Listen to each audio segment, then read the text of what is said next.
Bom dia. Vamos iniciar então nossa aula, uma oração, vamos orar. Senhor Deus, obrigado por essa manhã e obrigado por mais uma vez as tuas misericórdias não se cansarem de cuidar de pecadores vis e maus como nós. Obrigado, Deus, porque o Senhor faz o que nós nunca poderíamos fazer. Obrigado pelo seu cuidado. Deus, nessa manhã, pedimos um pouco mais do seu cuidado, abrindo a nossa mente para compreender as maravilhas da sua lei, nos dando a entender a sua palavra. Deus, não basta nós ouvirmos ela, precisamos compreendê-la e sabê-la como colocar em prática. Ajuda-nos nessa manhã então, pelo Teu Espírito Santo nos conduz no estudo de todas essas maravilhosas doutrinas. Faz-nos entender a Sua vontade, faz-nos crescer nela e faz-nos ser homens e mulheres diferentes por causa da Sua palavra. Pedimos o Teu auxílio, Espírito. Pedimos que o Senhor medie todo o conhecimento aqui apresentado e que o Senhor nos ajude a vivê-lo. Em nome de Jesus. Amém. Queridos e queridas, semana passada nós começamos o estudo, a aula 31, o estudo dos artigos da Confissão de Fé de New Hampshire, em harmonia com a Confissão de Fé Batista de Londres de 1689. Já estamos estudando esse tema há bastante tempo, desde o início do ano. E agora nós chegamos nessa parte, as doutrinas da graça, o estudo da fé reformada. E agora nós vamos estudar aquelas grandes doutrinas que estão ligadas à salvação do homem. Isso aqui foi a aula passada, eu vou fazer uma recapitulação bem rapidinho mesmo. Isso aqui são dois dos grandes atributos de Deus. Atributos de Deus são as qualidades de Deus, as características de Deus. Você tem suas características: olho claro, pele escura ou pele clara, cabelo enrolado ou cabelo liso, mais gordinho, mais magro. Deus também tem características, mas essas características não são físicas. Essas características são morais e algumas delas espirituais e individuais a Deus. Ninguém aqui pode dizer que é infinito. Deus pode dizer que é infinito. E duas dessas características, muito relacionadas com as doutrinas da graça, é a imutabilidade, a qualidade de não mudar. Não sofreu o efeito do tempo, não sofreu o efeito das circunstâncias, não sofreu o efeito de nenhum ser fora de si mesmo. O que significa? Nada muda Deus, nada altera quem Deus é. Uma notícia ruim não deixa Deus mais triste ou mais alegre. Uma decepção, uma frustração, algum poder, nada tem o poder de mudar Deus. Deus não muda ou sofre alterações em sua pessoa, propósitos, opinião, palavra ou chamado. Tudo quanto Deus fez não está sujeito à revisão. Não está sujeito à melhora nem à piora. Tudo que Deus fez desde o início da nossa existência, desde o início da criação, nunca mais será alterado, porque os anos não dão mais sabedoria para Deus.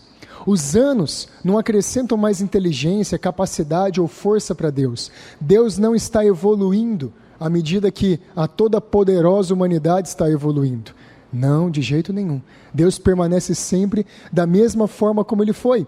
E olha só o que disse um puritano: não devemos pensar que Deus faz algo porque é bom e reto, mas antes que algo é bom e reto, porque Deus o deseja e faz.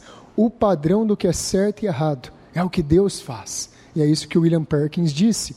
O outro atributo importante que nós estudamos semana passada, a qualidade de Deus, é a soberania. Deus é um rei eterno. Ele governa tudo. Não há nada que possa resistir o governo de Deus. Deus domina absolutamente sobre tudo. Nada foge do seu controle e direção. Ele pode fazer o que desejar, como desejar e quando desejar.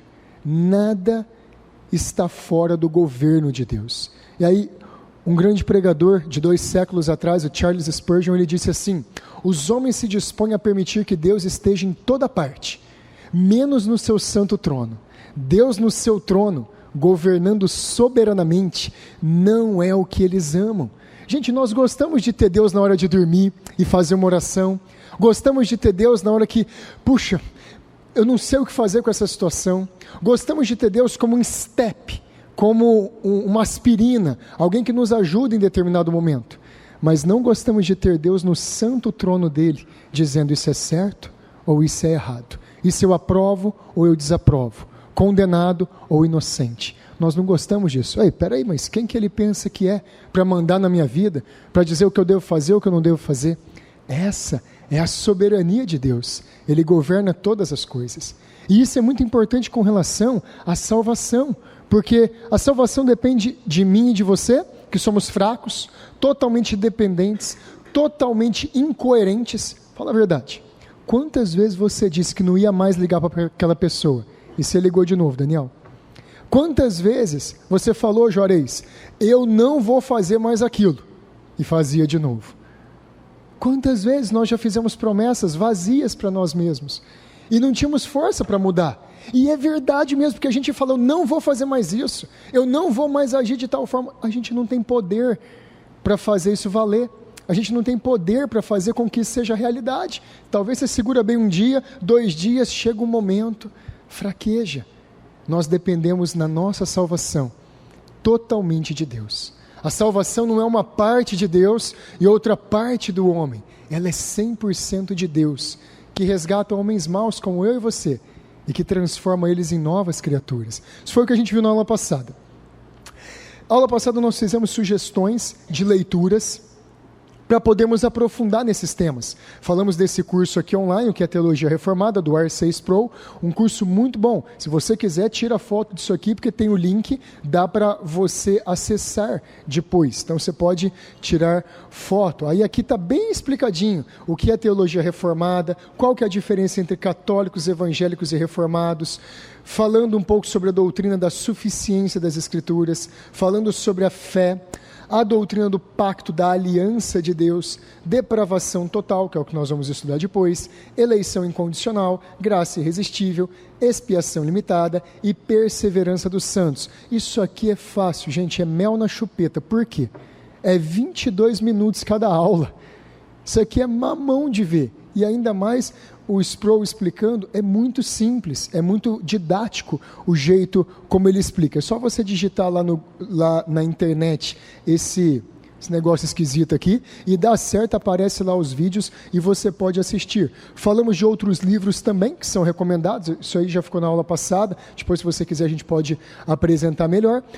Agora, o que acontece com relação a esses livros? Algumas pessoas deixaram o nome lá na livraria, falando que tinham interesse de adquirir todos esses livros. Só que assim, para nós adquirirmos num preço que seja de custo, precisa de uma quantidade alta. Não dá para adquirir só 2 ou 3. E aí nós consultamos lá com a Jéssica na semana passada, e ela passou aqui que vai dar mais ou menos 2, 3 cópias de cada um, e alguns outros vão dar 2 de todos. Então, o que vai ser a indicação para adquirir esses livros? Não dá para a gente comprar tudo e vender ali, porque senão vai ficar caro. Você pode entrar direto na internet, num site que chama El Shaddai, depois lá no fundo você pode pegar esse nome com o Thales, está lá na livraria, elshaddai.com.br, é a livraria que vende livro evangélico mais barato na internet. Eles dividem, eles têm descontos, é bem fácil mesmo de comprar. Então você pode pegar toda essa lista de leitura e comprar diretamente na El Shaddai. Se não me engano, eles dividem em até 5 vezes, dependendo do valor da compra. Então fica bem mais fácil de adquirir, porque aqui a gente não vai conseguir ter. Vamos para a aula de hoje então. Nós vamos avançar nas doutrinas da graça e vamos estudar agora de onde que veio isso. Puxa, pastor, mas só a Bíblia não é suficiente? Só o que está nas Escrituras não é suficiente? É, mas é importante a gente sistematizar o conhecimento bíblico para ficar mais fácil da gente aprender, para ficar mais fácil de nós acessarmos esse conhecimento. Por isso que essas doutrinas, chamadas doutrinas da graça com relação à salvação, estão todas aqui na Bíblia e vocês vão ver versículos sobre isso. Só que elas foram sistematizadas. Onde? Nessa confissão de fé aqui vermelhinha, que é a Confissão de Fé da Igreja Aliança do Calvário, Confissão Batista de New Hampshire, e nessa outra confissão aqui, Confissão Batista de 1689, que também é a nossa confissão de fé e é um pouco maior. Para que isso aqui serve? Para estudo. Você pode entender todas essas doutrinas, o caminho da salvação, quem é Deus. Isso aqui foi feito para ensinar famílias, para ensinar pessoas individualmente. Olha, eu quero um resumo do que é a fé cristã. É isso que a nossa confissão de fé faz. ela traça um mapa para a gente das Escrituras e mostra como nós devemos interpretar corretamente as Escrituras. É uma bênção uma igreja ter uma confissão de fé, e aqui, por falta de uma, nós temos duas. Então, vamos lá, de onde que vem as doutrinas da graça? A sistematização das doutrinas reformadas com relação à salvação, como é que faz para o homem entrar no céu? Como é que faz para o homem herdar a vida eterna? Tomou forma no século XVII. A reforma protestante foi no século XVI. Mas no século XVII, devido a uma importância polêmica levantada por um homem chamado Jacó Armínio, lá nos Países Baixos, na Holanda. Armínio estudou na Academia de Genebra, lá que foi fundada por Calvino e que tinha também Teodoro Beza dando aulas lá. E ele aprendeu a doutrina reformada em oposição ao catolicismo romano. Ele compreendeu aquilo. Mas Jacó Armínio, ele tinha algumas inclinações complicadas, porque ele foi educado por um padre, ele estudou em uma escola extremamente católica e mística, e isso tudo acabou levando ele, ao longo da vida, a ter algumas concepções incorretas com relação à Bíblia. Ele dava aula, Armínio e seus seguidores começaram a expressar concepções contrárias às Escrituras e à fé reformada, culminando na apresentação de 5 teses. Naquela época, se você discordasse de alguém, você podia simplesmente, não concordo, não volto mais lá. Ou então você poderia fazer uma polêmica, você poderia apresentar algumas teses contrárias àquilo que as pessoas estavam ensinando, numa determinada igreja, num determinado local. Foi isso que Armínio fez e ficou conhecido, junto com os seus seguidores, de 5 teses da remonstrância, do protesto. Eles estavam fazendo um protesto, não pode ser assim.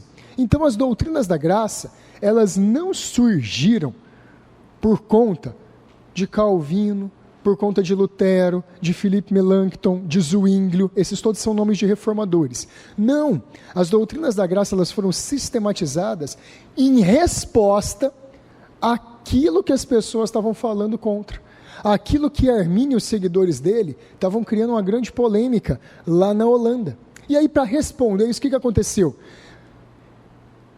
Para responder aos equívocos doutrinários do que se chamou de arminianismo, foi realizado em 1618, 1619, um sínodo geral, uma reunião geral, na cidade holandesa de Dordrecht, com a participação de 84 representantes dos Países Baixos, que é a Holanda, Grã-Bretanha, Alemanha e Suíça. Aí você pode perguntar, mas por que não participou mais países aqui para definir o que era certo ou errado? Porque simplesmente não tinha mais países reformados com expressão para participar disso daqui. Aqui era onde estava o grande foco da reforma protestante. Aqui é que estava o grande ensino de Lutero, de Calvino. Era lá na Holanda, era na Grã-Bretanha, era na Alemanha e na Suíça. Eram os grandes centros que estavam exportando agora essa doutrina evangélica, bíblica, em contraposição a todos os erros do catolicismo romano. Era isso que era feito. As verdades novamente afirmadas no Sínodo de Dort, eles encurtaram o nome aqui, porque falar esse negócio é meio difícil. Então ficou conhecido como Sínodo de Dort. Ficou conhecido como os 5 pontos do calvinismo. Eles pegaram as 5 teses de Jacó Armínio, chamadas de remonstrância, pegaram as 5 teses contrárias deles e responderam. E essas respostas firmaram os 5 pontos do calvinismo. Por que eu estou passando isso aqui muito rápido? Porque em dezembro, na segunda semana de dezembro, o pastor Marcos Granconato vai estar aqui na igreja e ele vai dar 9 aulas para a gente só sobre o Sínodo de Dort. Ele vai explicar a história do sínodo, ele vai explicar a história de Jacó Armínio, ele vai explicar o porquê que aconteceu, e ele vai explicar detalhadamente, com dados históricos e teológicos, o porquê que isso aconteceu naquela época e qual foi a consequência disso. Então, eu estou só passando isso aqui mesmo, porque em dezembro nós vamos ter 9 aulas só sobre isso. Vai ser bem detalhado. Quais são os 5 pontos do calvinismo, então? O primeiro deles, que ficou conhecido lá na Alemanha, é isso aqui, ó. Depravação total, ou depravação radical. Por que isso aqui é importante? Gente, eu sei que é um punhado de nome esquisito, mas é uma apresentação. Depois nós vamos estudar cada um desses pontos aqui detalhadamente até o final do ano. Então calma que às vezes não dá para fazer o quadro inteiro na mente agora, mas depois a gente vai explicando e descendo nos detalhes de cada um. Depravação total é uma doutrina tirada das Escrituras de que o homem não é bom e que o meio, a sociedade é que corrompe ele. Não, o homem é mau e a sociedade é má porque o homem é mau.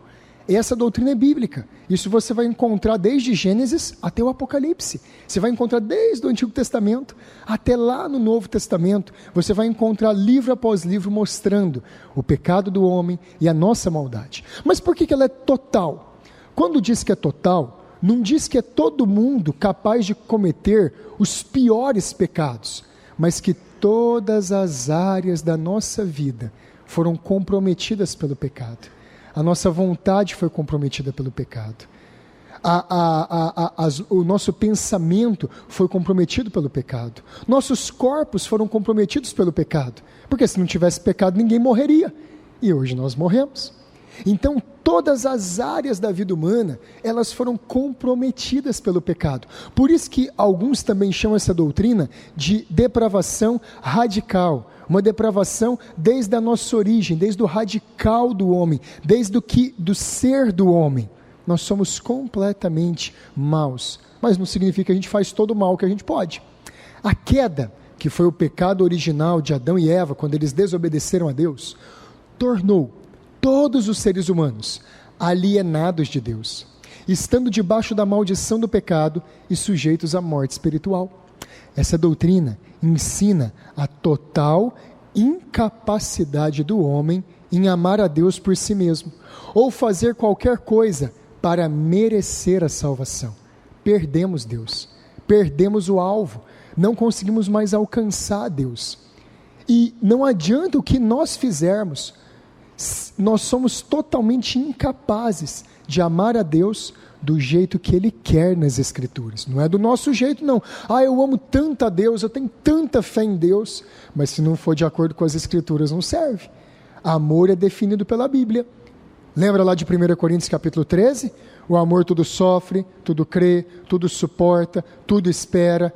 O amor não se deleita na injustiça, mas se deleita na verdade. Esse é o padrão de amor. O padrão de amor não é, nossa, eu amo ela. Não. O padrão de amor, nossa, eu amo ele. Não. O padrão de amor é o padrão das Escrituras, sacrificial. Um amor que muitas vezes envolve o nosso malefício, a nossa perda, para o outro ser honrado. Nós não temos capacidade de ter esse amor. Somos totalmente depravados. É só Deus que pode nos dar esse amor. Pastor, tem prova bíblica disso? Tem. Olha lá, Efésios, capítulo 2, do versículo 1 ao 3. Ele vos deu vida, estando vós quem? Nós, mortos nos vossos delitos e pecados. Queridos, está escrito. Quando Adão e Eva pecaram, não foi um errozinho, não foi um detalhe. O pecado, ele trouxe a pior desgraça sobre a raça humana. Nós estamos separados de Deus. Tanto que o apóstolo Paulo, escrevendo em Efésios, ele diz que nós estamos mortos. Mortos, isso aqui é morte. Isso aqui não é quebrar um pé, quebrar um joelho, isso aqui não é que eu quebrei um braço, o homem está mais ou menos desajustado, mas ele consegue ainda, não é morte. Nós estamos mortos nos nossos delitos e pecados. Um morto não consegue buscar a Deus, um morto não consegue falar, um morto não consegue fazer nada, acabou, cessou as suas atividades, nos quais andastes outrora, segundo o curso deste mundo. É isso que a gente vive, gente, é o curso desse mundo, é de acordo com a vontade do mundo, segundo o príncipe da potestade do ar, do espírito que agora atua nos filhos da desobediência. Tudo isso aqui pode ser resumido em diabo, Satanás.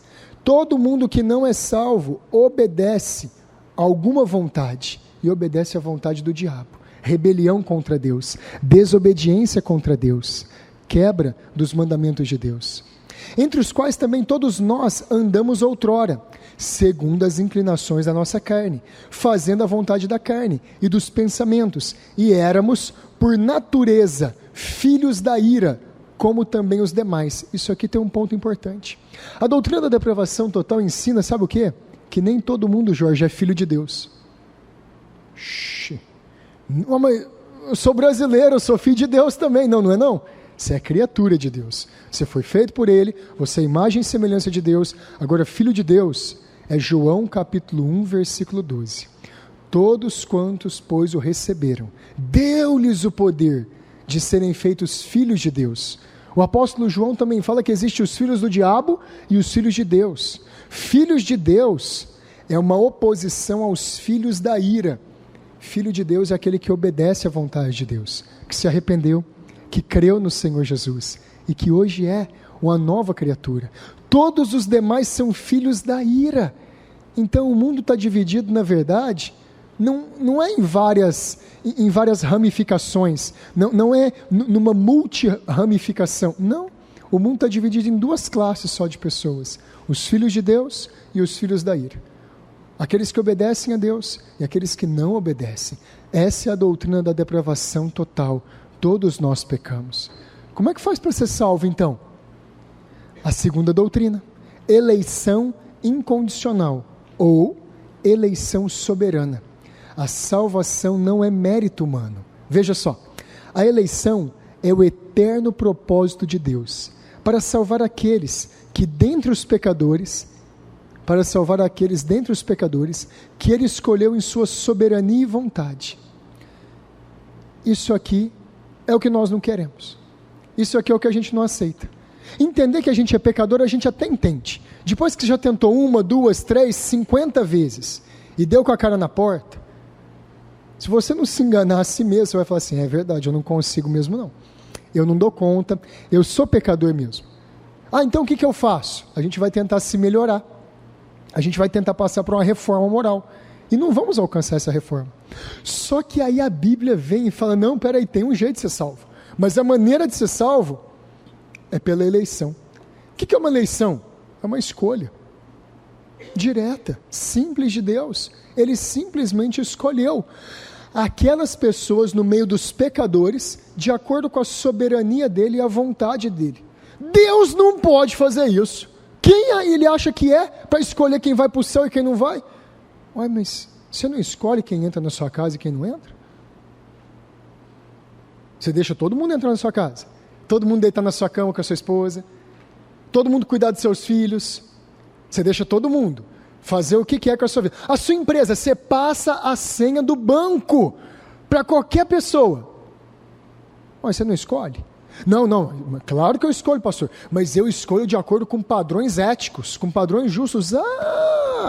Então quer dizer agora que Deus, quando Ele escolhe alguém para ser salvo, Ele burla os padrões da ética, Ele burla os padrões da justiça, Ele é arbitrário. Deus é um tirano no trono que está olhando, esse eu quero, esse eu não quero, esse eu quero, esse eu não quero.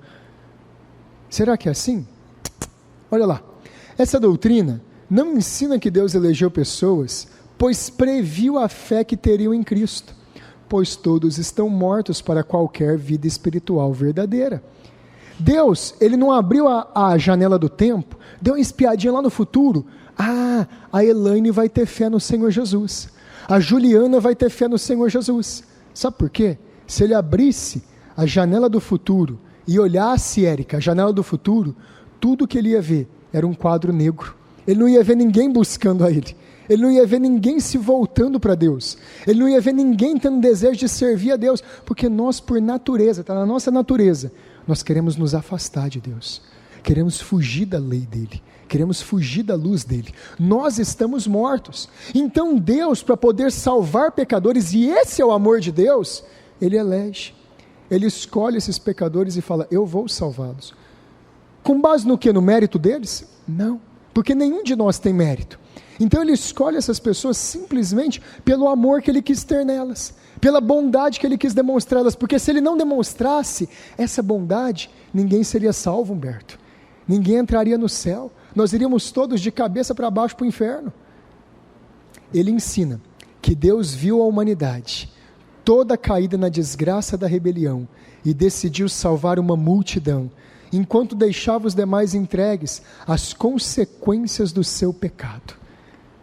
Quando Deus elege e salva alguma pessoa, não há injustiça da parte de Deus. Ele simplesmente retirou muitos, uma grande multidão, que estava como aquele punhado de bois indo para o matadouro. Ele escolhe, ele tira essas pessoas, ele separa elas e fala: vocês não, vocês eu vou levar para mim, vocês eu vou guardar para mim. Isso é graça, isso é misericórdia. Nós não tínhamos nenhum tipo de mérito para merecer isso. Isso é a doutrina da Escritura. Veja Tessalonicenses 2:3. Devemos sempre dar graças a Deus por vós, irmãos amados pelo Senhor, porque Deus vos escolheu, Ele elegeu desde o princípio para a salvação. Olha que interessante, o apóstolo Paulo não fala: João, devemos sempre dar graças, porque vocês creram, vocês leram demais a Bíblia, vocês são muito bonzinhos, vocês são muito justos, vocês não são igual aquela cunhada, que é cunhado chato. Não, vocês são jóia, vocês são bacana, vocês quiseram Deus. Paulo falou: rapaz, eu sei que o homem é tão mau igual eu. Paulo fala em 2 Timóteo: Deus se manifestou para salvar pecadores, dos quais eu sou o maior. Ele tinha a convicção que ele era muito pecador, e ele olhava para os demais pecadores e falava assim: que bom, né, que você quis. Não, ele olhava para os pecadores e falava assim: devemos sempre dar graças a Deus, Ele é o originador da salvação, porque Ele vos escolheu desde o princípio para a salvação. Todos que serão salvos porque Deus os escolheu, porque Deus, em um ato de amor e de misericórdia, decidiu arrancar pessoas como eu, pessoas como você do inferno. Não dá para a gente se sentir grandão, não dá para a gente se sentir privilegiado, que o Deus dos céus e da terra olhou para micróbios como nós e decidiu nos salvar. Mas como é que Ele decidiu nos salvar? Aí vai ficar melhor. Ele decidiu nos salvar através de muito sangue. Ele decidiu nos salvar através do maior ato de heroísmo que essa terra já viu. Ele decidiu nos salvar através da expiação. Alguém pagando a nossa conta, no nosso lugar. Alguém pagando o que era a nossa condenação, para que nós pudéssemos ser libertos, ser salvos.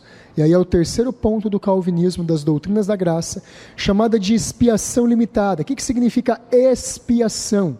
Expiar é fazer uma oferta que cubra, é quitar, é redimir, é pagar pela dívida de alguma outra pessoa. Isso é expiação, mas é uma expiação limitada.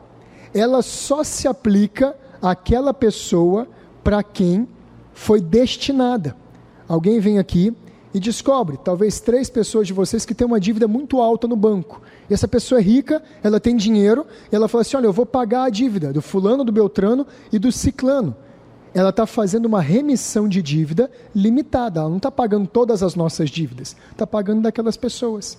Jesus, Ele pagou na cruz do Calvário pela salvação de todas as pessoas que Deus deu para Ele. Também pode ser chamado de redenção particular. Ela não é geral, ela se aplica ao particular, aquela pessoa individualmente, ou definida. Jesus Cristo morreu por aqueles que foram eleitos pelo Pai. Ele verteu seu sangue com eficácia plena para garantir a salvação, a redenção de todo o seu povo. E Ele garante, Ele pagou, Ele deu, é meu, pertence a mim. Se Jesus morreu por qualquer um de nós, está pago, está quitado. Vocês lembram só lá de João capítulo 19, quando o Senhor Jesus, Ele está expirando na cruz, Ele fala 4 coisas diferentes na hora que Ele está morrendo: Pai, tenho sede, Deus meu, por que me desamparaste? Ele fala: Pai, nas tuas mãos entrego o meu espírito. Mas a 4ª coisa que Ele fala também importante é: está consumado, tetelestai, no grego. Está consumado significa, está pago, terminou, não precisa nada mais ser feito para a salvação do meu povo, está consumado, está realizado. Tudo que a lei de Deus exigia para a salvação do pecador, eu fiz. Quem que é esse homem? Que homem extraordinário, que Deus extraordinário. Esse é o Deus das Escrituras, esse é o Cristo das Escrituras. Essa doutrina ensina que a obra de Deus no Calvário não foi em vão, mas expiou, pagou por pecados definidos, de pessoas definidas, e não pecados gerais de pessoas indefinidas. Jesus morreu, ele jogou para cima, quem pegar é dele. Não foi desse jeito. A salvação não é assim, quem levar mais vantagem, quem se esforçar mais. Não, Jesus pagou integralmente a dívida de cada pecador que deve ser salvo, e essa é a garantia que esse pecador vai entrar no céu. Veja só, textos bíblicos sobre isso. E queridos, eu estou dando aqui só uma introdução. Isso aqui vai ser motivo, cada um desses temas vai ser motivo de 2 ou 3 aulas. Então, calma lá que o trem chega. Isaías 53, 10 ao 11. Todavia, ao Senhor agradou moê-lo, fazendo-o enfermar. Isso aqui está falando da oferta de Jesus no Calvário, como pagamento pela nossa salvação. Quando der ele a sua alma como oferta pelo pecado, o que Jesus está fazendo? Ele está se oferecendo pelo pecado dos homens. Lembra lá daquele texto de João? Eis o Cordeiro de Deus que tira o pecado do mundo. Esse é Jesus. Ele verá a sua posteridade, ele vai ver a sua descendência e prolongará os seus dias. A vontade do Senhor prosperará nas suas mãos. Ele verá o fruto do penoso trabalho de sua alma e ficará satisfeito. O meu servo, o justo, com o seu conhecimento, com a sua obra, justificará a muitos, porque as iniquidades deles levará sobre si. Pessoal, não tem como ser mais claro do que isso aqui que Isaías está falando. Jesus, ele vai ver a posteridade dele, e ele vai prolongar os seus dias. Isso aqui é uma linguagem poética para falar de salvação. Jesus, ele tem um povo. O diabo não vai tomar esse povo de Jesus, é dele, pertence a ele. Ele vai ver o fruto do penoso trabalho dele. Jesus, o sangue dele vertido, tudo que ele passou nessa terra não vai ser em vão. Ele vai ver o fruto do penoso trabalho da alma dele e ele vai ficar satisfeito. A doutrina da expiação particular, ela ensina que o sangue de Cristo não será desperdiçado, porque pessoas não estão se convertendo. Não! Cada um daqueles por quem Cristo morreu será salvo. Cada um daqueles por quem Cristo verteu o sangue dele vai ser salvo, para que Jesus seja satisfeito, ele ficará alegre, ele ficará contente.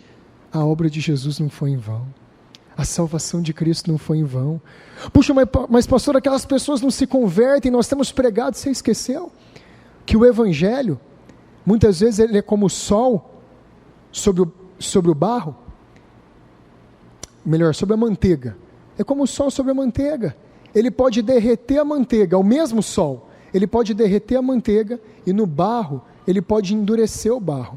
O evangelho, ele tem essa dupla função. Quantas pessoas ouviram o evangelho?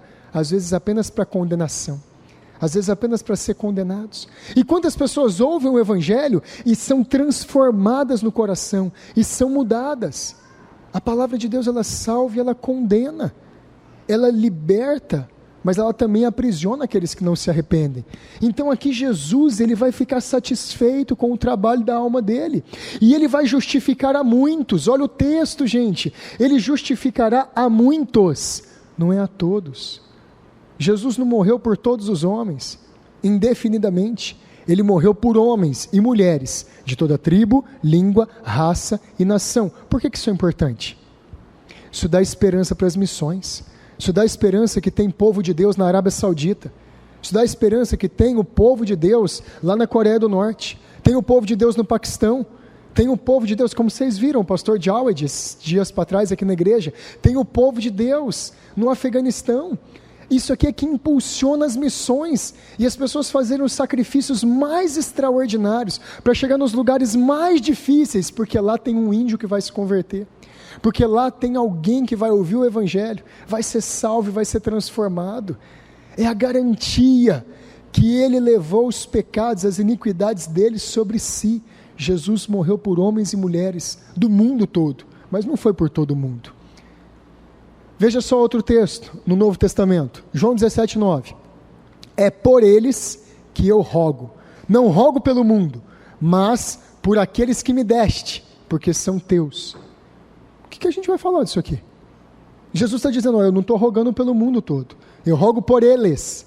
Eu não rogo pelo mundo, por tudo, pelo cosmos. Eu estou rogando por aqueles, é definido. Aquelas pessoas que o Senhor me deu, é por eles que eu estou rogando. João 10:11. Eu sou o bom pastor. O bom pastor dá a vida pelas ovelhas. Jesus não deu a vida pelos bodes. Jesus não deu a vida pelos não salvos. Jesus deu a vida dele pelas ovelhas dele, pelo aprisco dele. Ele morreu pelo povo dele. Essa é a expiação particular ou limitada. A graça irresistível, a garantia que todos nós somos pecadores, mas Deus resolveu salvar pecadores pela eleição, e Ele garantiu a maneira de salvação deles através da expiação particular. Então como é que essas pessoas são salvas? Elas ficam lá, são eleitas mesmo, um dia cai um raio do céu, elas vão ser salvas. Não, elas são salvas pelo chamado do Evangelho. Elas precisam ouvir, porque todo aquele que ouvir, todo aquele que crer, que ouvir, que crer, será salvo. O que chama as pessoas para a salvação é ouvir o Evangelho, é ouvir as boas novas de salvação em Cristo Jesus. E aí nós vamos para o quarto ponto, a graça irresistível ou chamado eficaz. O que significa isso?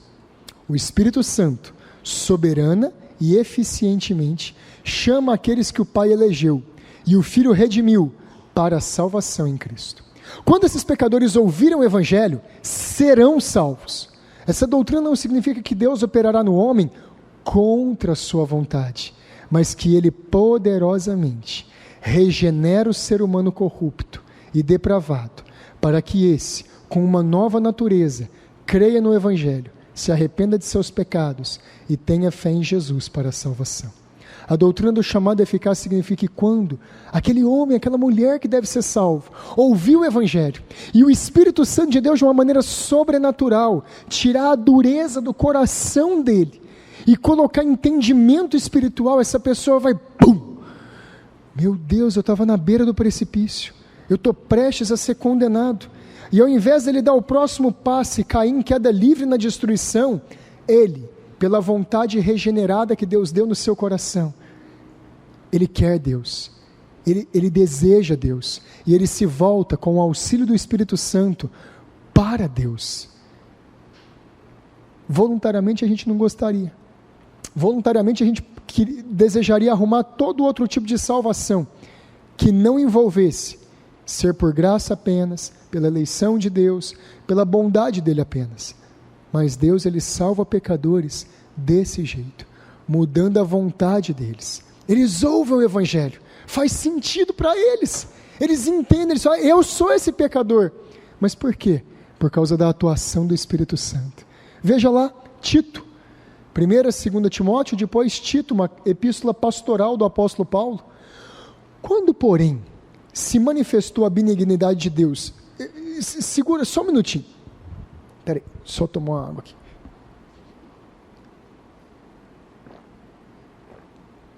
Esse versículo aqui, ele explica isso aqui tudo. Olha só. Quando? Isso aqui indica tempo. Um tempo determinado. Quando? Em um determinado tempo. Porém, isso aqui é uma conjunção adversativa. Isso aqui está mostrando mudança de raciocínio. O apóstolo Paulo vai falar assim, olha, teve um tempo, porém, se manifestou a benignidade de Deus. Se a gente voltasse nos versículos 2, 3, você veria que todos os homens e mulheres andavam no pecado, andavam na transgressão e no mal. Mas aí Paulo vai falar assim, peraí, porém, entretanto, quando as coisas mudaram, quando Deus agiu, se manifestou a benignidade de Deus. Quando Deus resolveu salvar, Ele mudou todo aquele histórico de destruição, perdição, depravação, pecado, rebelião, e Ele, quando manifestou a bondade dEle, a benignidade dEle, do nosso Salvador, e o seu amor para com todos, não por obras de justiça praticadas por nós, mas segundo a sua misericórdia. Olha, ele está falando, Deus não nos salva por obras que nós fizemos, porque a gente era bonzinho demais, porque a gente merecia, mas Ele salva segundo a misericórdia dEle, porque Ele quis exercer misericórdia. Ele nos salvou. Como é que Deus nos salvou? Mediante o lavar regenerador e renovador do Espírito Santo. A salvação, ela é efetuada, mediada por Deus regenerar. O que significa regeneração? Regeneração é gerar novamente, é nascer de novo. Deus, Ele regenera, Ele coloca uma nova natureza, dada por Ele mesmo, dentro de nós, que Ele derramou sobre nós ricamente, por meio de Jesus Cristo, nosso Salvador. Esse texto aqui é claríssimo. Quando Deus decidiu salvar, Ele salvou. Quando Deus decidiu operar, Ele operou. E não houve ninguém que pudesse resistir. Lembra lá de Isaías 43:13? Ainda antes que houvesse dia, eu sou. E ninguém há que possa fazer escapar das minhas mãos.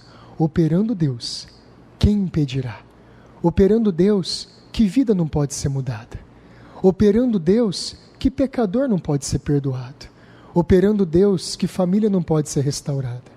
Agindo Deus, que vida não pode ter a chance de começar tudo de novo? Tem alguma coisa difícil demais para Deus? Claro que não tem. Ele pode fazer o que Ele quiser, quando Ele quiser. E o quinto ponto? Perseverança dos santos, ou a doutrina da segurança da salvação. Tudo isso é bíblico, texto após texto confirmando a verdade. Veja só, os que foram salvos possuem uma nova natureza. Foram mudados, né? Eles não gostam mais do pecado, eles têm nojo do pecado. Eles não têm mais prazer em fazer o que é errado, eles têm prazer em fazer o que é certo. Eles não conseguem mais. Tendo sido chamados, regenerados e justificados, nunca poderão se perder. Você não é salvo hoje e amanhã você deixa de ser salvo.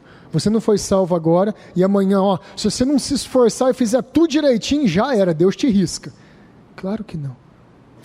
Aquele que deu a graça para começar uma salvação que nós não poderíamos alcançar, é o mesmo que dá a graça para permanecer numa salvação que nós não podemos manter.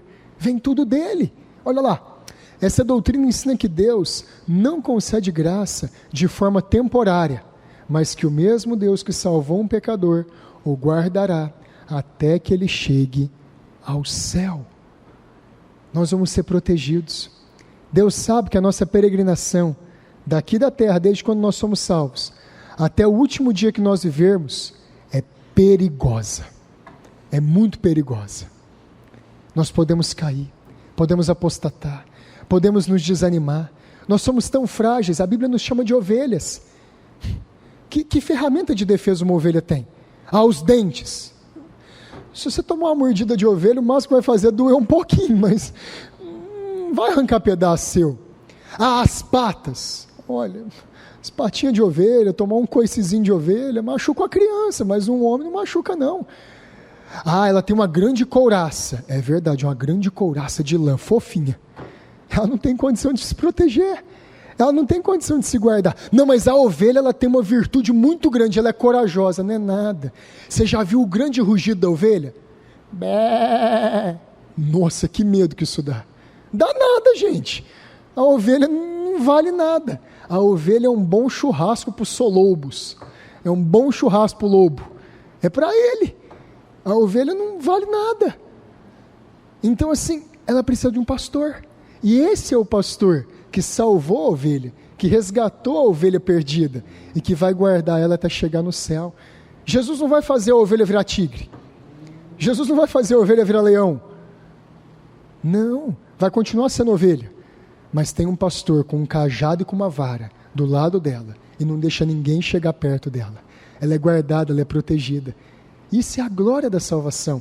Veja lá Filipenses 1,6. Estou plenamente certo de que aquele que começou boa obra em vós, há de completá-la até o dia de Cristo. É claro que a boa obra aqui se refere à salvação no contexto. Aquele que começou, aquele que salvou, vai completar a obra dele até o final. João 10, do 28 ao 29. E dou-lhes a vida eterna, e nunca hão de perecer. Foi dado, foi concedido por Cristo. Nunca mais vai ser perdido. E ninguém as arrebatará da minha mão. Meu Pai, que mas deu, é maior do que todos, e ninguém pode arrebatá-las da mão de meu Pai. Quem pode tomar das mãos de Deus uma alma? Quem pode fazer Deus perder uma preciosa filha dele? Não pode, gente. Nós estamos seguros nos braços do amor de Deus, na graça dele, debaixo da sombra do Altíssimo, nas mãos do Onipotente. Nós estamos guardados em Deus. Essa é a segurança da salvação. Essas são as doutrinas da graça, expostas rapidamente. Depois, nas próximas aulas, nós vamos estudar ponto por ponto e vamos responder as dúvidas, as objeções. Ah, pastor, mas é assim mesmo? Mas e aquele texto da Bíblia? Vamos pegar um por um, vamos tirar essas dúvidas. E isso vai ser o nosso tema até o final do ano. Olha só que interessante, se você quiser, tira foto disso aqui, porque é interessante, é uma harmonia. Para que serve isso aqui? Nós temos a Confissão de Fé Batista de New Hampshire, a vermelhinha aqui. E nós temos a pretinha, a Confissão Batista de Londres, de 1689. As duas confissões falam sobre cada um dos 5 pontos das doutrinas da graça. E aqui está uma harmonia delas. Olha lá, ó, depravação total, artigo 3º e artigo 6º da Confissão de New Hampshire. Depravação total, capítulo 6º e capítulo 9º da Confissão de Londres. Eleição incondicional, artigo 9º. Eleição incondicional, capítulo 3º e capítulo 7º. Expiação limitada, artigo 4º. Capítulo 8º, artigos 4º, 5º e 6º, capítulo 11, artigos 3º e 4º. Está muito bem separado aqui, está muito bem colocado na nossa confissão de fé. Basta você ter uma dessa e estudar. Muito esclarecedor, muito fácil. Os outros pontos. Graça irresistível, artigo 7º e artigo 8º. Graça irresistível, lá na Confissão de Londres. Capítulo 10, capítulo 14, artigo 1º, capítulo 15, capítulo 20, artigo 4º. Perseverança dos santos ou segurança da salvação na de New Hampshire, artigo 5º, artigo 9º e artigo 11. Perseverança dos santos na Confissão de Londres, capítulo 17 e capítulo 18. Está muito bem definido e nós podemos estudar isso facilmente com muitos textos bíblicos. Agora vamos avançar. Pastor, mas se isso aqui é tão claro na Bíblia, por que todo mundo não crê assim? Se isso aqui é tão claro nas Escrituras, diz que é nas Escrituras assim, mas tem base histórica para nós afirmarmos as doutrinas reformadas? Tem base histórica para nós afirmarmos que essas doutrinas são as doutrinas ortodoxas, corretas do povo de Deus? Tem sim. Lutero e Philippe Melanchthon, os dois reformadores lá da Alemanha, eles fizeram essa confissão aqui de Augsburgo, lá na Alemanha. E isso aqui é só uma gravura da confissão lá. Essa confissão fala sobre as doutrinas da graça. As 3 formas de unidade, isso aqui são a confissão belga de 1561, o Catecismo de Heidelberg, de 1563, e os cânones de Dort, 1618, 1619, todos eles falam das doutrinas reformadas. Isso aqui são as 3 formas de unidade da Igreja Reformada holandesa. Tudo isso aqui é documento, gente, é igual isso aqui, são documentos históricos. Todos eles falam dessas doutrinas. A Confissão de Fé de Westminster, de 1648, o Catecismo Menor de Westminster e o Catecismo Maior de Westminster, todos eles falam sobre isso. Isso aqui foi tudo feito por puritanos. A Confissão de Fé de Savoy, de 1658, isso aqui é a Confissão de Fé das igrejas congregacionais. No Brasil tem muitas delas no Nordeste, aqui na nossa região não tem muito. No Rio de Janeiro tem também, né? No Rio de Janeiro tem também. No Nordeste e no Rio. Aqui em São Paulo quase não tem, é difícil achar uma igreja congregacional. Mas todos eles são reformados, todos eles acreditam na mesma coisa que nós acreditamos. A Confissão de Fé Batista de Londres, de 1689. A primeira versão é 1644. Então ela é bem antiga. Toda ela fala sobre isso. É essa que a gente tem aqui, ó. Essa pretinha. A nossa outra confissão, a vermelhinha, Confissão de Fé de New Hampshire, de 1833, fala a mesma coisa. New Hampshire fica lá nos Estados Unidos, no estado lá de Connecticut, fica lá nos Estados Unidos, é uma confissão também batista americana. Tudo isso confirma. Gente, e as gerações da história da igreja? Todos eles confirmam e criam nisso. Eu não coloquei um slide aqui anterior, mas se você voltar até 100 depois de Cristo, você vai encontrar Clemente de Roma, um dos pais da igreja, que acreditava nessas doutrinas. Está lá nas cartas dele, está lá bem expressado. Ambrósio de Milão, ele foi o bispo de Milão, que foi o responsável por pregar e ajudar na conversão desse outro senhor aqui, Agostinho, Santo Agostinho. Esses homens criam nisso. Anselmo de Cantuário, ou Anselmo de Canterbury, lá na Inglaterra, também defendia essas doutrinas. Todos esses aqui são pré-reformadores, eles vieram antes da Reforma Protestante. John Wycliffe na Inglaterra, Jan Hus na Boêmia, onde hoje é a Alemanha, onde é a República Tcheca. William Tyndale da Inglaterra, ele que traduziu a Bíblia para o inglês. Todos esses daqui, eles eram pré-reformadores, acreditavam nessas doutrinas. Martinho Lutero, Ulrico Zwinglio da Suíça, Calvino também lá da Suíça, todos eles falaram isso. Ô pastor, agora vem cá. E por que ficou com o nome do Calvino? Por que ficou calvinismo? Por que essas doutrinas são conhecidas como calvinistas? Porque elas são melhor expostas nas Institutas de João Calvino. Foi uma grande obra que Calvino fez para sistematizar a fé cristã. Por isso que acabou sendo conhecido como calvinismo, porque lá em Genebra, Calvino, ele formou uma grande geração de pregadores e pastores. E aí todo mundo que estudou lá, acabava levando esse nome aqui, dessas doutrinas de calvinismo. Depois você vai ter os puritanos, Richard Sibbes, John Owen, John Bunyan, que escreveu O Peregrino, aquele livro famoso, Richard Baxter, o maior pastor puritano, Thomas Watson, que escreveu aquele livro Fé Cristã, é um manual excelente sobre doutrina bíblica. Matthew Henry, daquele comentário famoso de toda a Bíblia, muito bom, um puritano, estava meio acima do peso, né? John Flavel, também um puritano, falava sobre isso. Thomas Cartwright, outro puritano, da primeira geração de puritanos. Outros aqui, Jonathan Edwards, da Nova Inglaterra dos Estados Unidos, George Whitefield, aquele grande evangelista. O calvinismo atrapalha a pregação do evangelho. Atrapalha? Pergunta para o George Whitefield se atrapalhava ele. Se atrapalhava ele ir para a mina de carvão, se a doutrina da eleição atrapalhava ele a pregar para os mais pobres, dos piores lugares. Não atrapalhou em nada, esse homem ganhou almas. David Brainerd morreu com 29 anos, pregando para os índios, passando frio, passando muitas coisas. Charles Spurgeon, da Inglaterra, um grande pastor e pregador. O calvinismo atrapalha as missões. Calvinismo atrapalha as pessoas de fazer missão. Para que eu vou pregar? Não precisa pregar, se Deus elegeu, vai salvar. Então, mas não era isso que pensava os grandes calvinistas do passado. Os grandes calvinistas do passado, na verdade, eles tinham um estímulo, eles tinham um ânimo de pregar para cada pecador que eles encontrassem, de pregar para cada pessoa. Sabe por quê? Não vem escrito na testa eleito ou não eleito. Quem pode ler isso é só Deus. Eles acreditavam que Deus tinha o povo dele em todos os lugares da terra. E eles foram. Esse aqui, foi lá para a Índia, William Carey, e ele nunca mais voltou para a Inglaterra, nunca mais voltou para a terra dele. Ele achava que valia tanto a pena que ele deu a vida dele inteira lá pela Índia. Esse outro aqui, Hudson Taylor, fez a mesma coisa pela China e pregou o evangelho lá.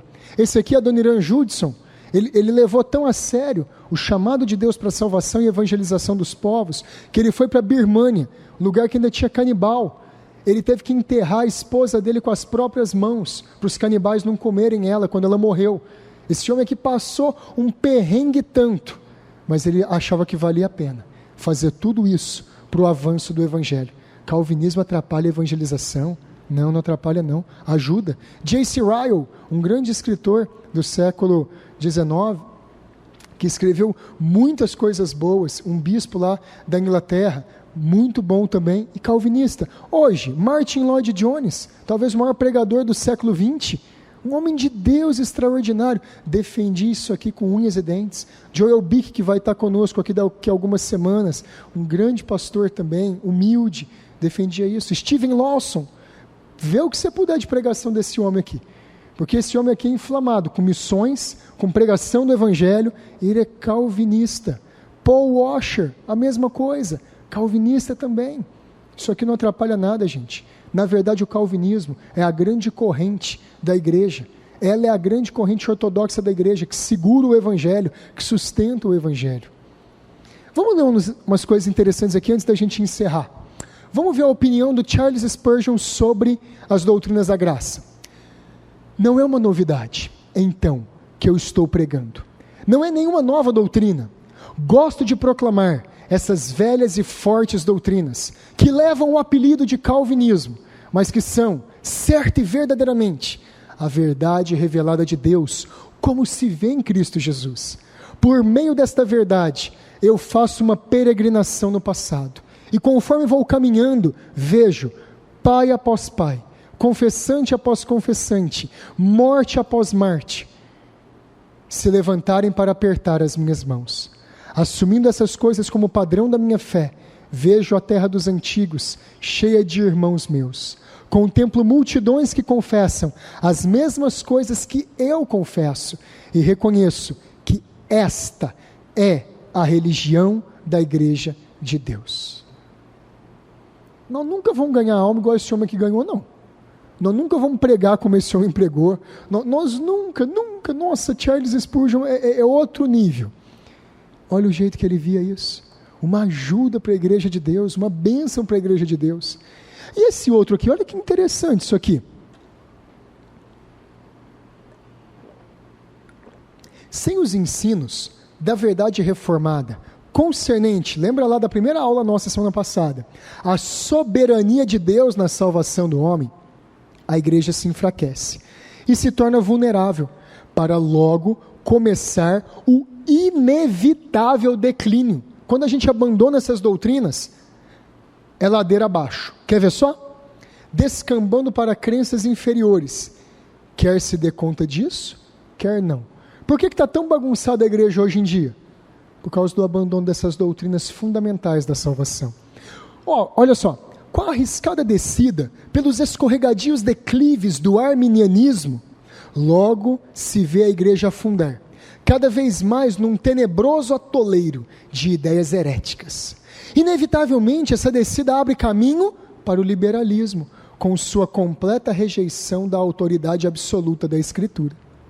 Do liberalismo, dando-se o tempo suficiente, a igreja sempre mergulha mais fundo, indo parar no ecumenismo, essa filosofia mortal que abraça todas as religiões, considerando-as como tendo alguma parte de verdade. O ecumenismo, tudo vai dar certo, no final Deus põe todo mundo para dentro. Deixando as doutrinas da graça, olha onde a gente vai caindo. Continuando essa espiral descendente, a igreja cai no universalismo, a condenável crença em que finalmente todos os homens serão salvos. Pior ainda, o universalismo abre caminho para o agnosticismo, a degenerada ideia segundo a qual não se pode nem saber se existe um Deus. Por último, a igreja cai no abismo mais profundo, nas chamas infernais do ateísmo, a crença de que não existe Deus. Stephen Lawson. É isso que acontece quando a igreja abandona essas doutrinas tão fundamentais da Escritura. E o último aqui, John MacArthur. A doutrina da eleição está no verdadeiro coração da história da redenção. Não se trata de alguma doutrina insignificante, esotérica, que poderia ser trivializada, banal, né? Ou relegada a debates nas salas de aula dos seminários. Antes, ela é o centro pelo qual podemos entender a salvação e a igreja. A doutrina da eleição informa, instrui, modela a nossa evangelização, a nossa pregação e a nossa identidade como corpo de Cristo. John MacArthur. Crer nas doutrinas da graça leva ao entendimento completo, verdadeiro da salvação, ao entendimento correto do que é a igreja, de como devemos pregar a palavra de Deus, de como deve ser uma igreja cristã e de como nós devemos anunciar essa verdade para os perdidos, a evangelização. Estudar essas doutrinas aqui é maravilhoso. Aprender elas faz você dominar o evangelho. É fácil você apresentar como um pecador pode ser salvo, dominando essas doutrinas. É isso que a gente vai fazer a partir das próximas aulas. Começando com a depravação total, vamos passar em cada uma dessas daqui, 2 ou 3 aulas para cada uma delas, e vamos entender muito bem como esse sistema de salvação está exposto nas Escrituras, para ajudar. Olha isso aqui, as doutrinas da graça. Isso aqui é um quadro que ele tem vários versículos, não precisa tirar foto não, ele tem vários versículos falando de cada uma das doutrinas fundamentais da graça: soberania de Deus, depravação total, eleição incondicional, expiação particular, chamada eficaz e preservação eterna ou segurança da salvação. Tem cópias dessas disponíveis lá atrás na livraria, tem uma para cada família. Então na hora que você for embora, agora que a gente encerrar, você pode passar lá na livraria e pegar cada uma dessas cópias com a Jéssica lá no fundo, para você levar para casa. E isso aqui é tarefa de casa. Vale a salvação ou a perda dela. Estou brincando. Mas eu quero que você leia isso aqui e estude esses versículos, criatura. Porque está na Bíblia, está falado. Eric, o tanto que isso aqui ajuda, não é verdade? O tanto que esclarece. Queridos, esse esqueminha aqui, ele é muito bom, ele é bem exaustivo mesmo, com vários versículos, mostrando a biblicidade, o tanto que é canônico cada uma dessas doutrinas. Você vai entender o Evangelho de uma maneira muito clara. Só passar lá no fundo e pegar com a Jéssica e com a Larissa. Dá uma mão para ela aí, Larissa, porque vai ter bastante gente. Tá bom, queridos? Semana que vem, então, nós continuamos nesse...